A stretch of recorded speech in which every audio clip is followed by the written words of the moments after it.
So a little bit about the analysis application that we use. It's Java, so it's cross-platform, it's portable. It makes use of a word list that we've devised ourselves, which is based off of another one, but I'll talk about that in a sec. And basically it takes a look at keywords, and it tries to find matches, but it also takes a look at contextual information, so other words around it. So it's not like just a brute force attack, where it's just dictionary, like looking, does it here, is it here? No, it actually takes a look at contextual awareness, so it gives more accurate results to actually see what's inside the data. The output is automated, it's standardized. We basically don't ever see the data, we don't touch it, it goes into the application and comes out with statistics for us that we can then use. So the word list itself is actually based off of a word list used by the joint US-UK domestic surveillance program that ran from beginning in the 1970s. It was called Echelon. So we're using a revised Echelon list that basically adds in updates for the war on terrorism, as well as taking from other sources like the FBI and Interpol. So it's always being updated, we're always working on it, so it's always getting refined, and we're always reprocessing old data in order to make sure the results correlate.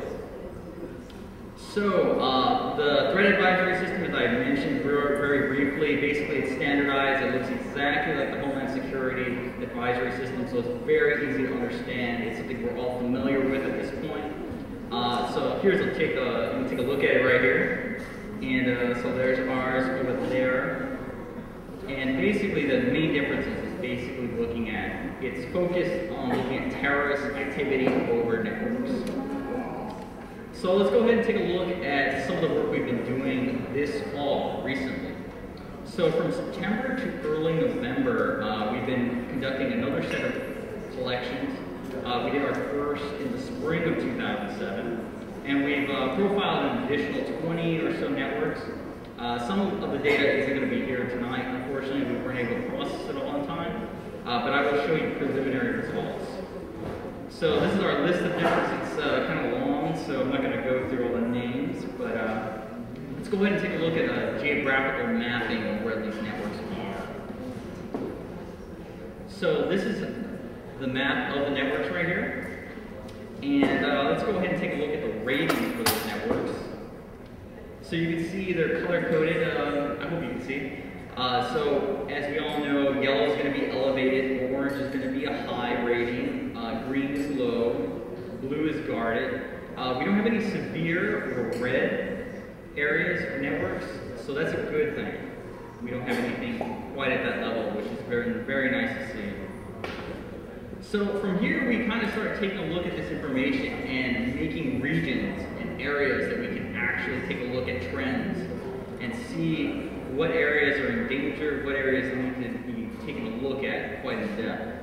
So as you can see, the orange zone over on the your far right is going to be the East Village, and unfortunately there's quite a few Wi-Fi hotspots that do have a high or orange rating right now. Also of note is this area right here, this corridor between the Washington Square Park area and actually NYU.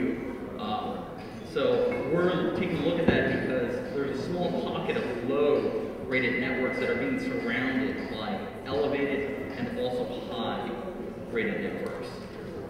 So then lastly, we're also taking a look at this axis that's bridging yellow zone 1 and orange zone 1. And we need to redefine and see what other networks are there so we can get a clearer picture of what's going on. So we also can prevent activity from crossing over and potentially enlarging this orange zone. So that's about it. So if you want to learn more about the Neighborhood Network Watch, you can contact us at contact@dhsnnw.org. Also, if you want my email, I'll be happy to give it to you or talk to you at any length about the program and the application, software, technology, and whatnot.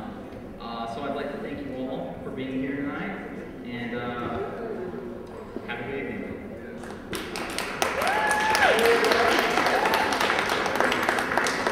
I'd like to thank Emery, who comes from NYU ICP, to be here today. And we actually have 5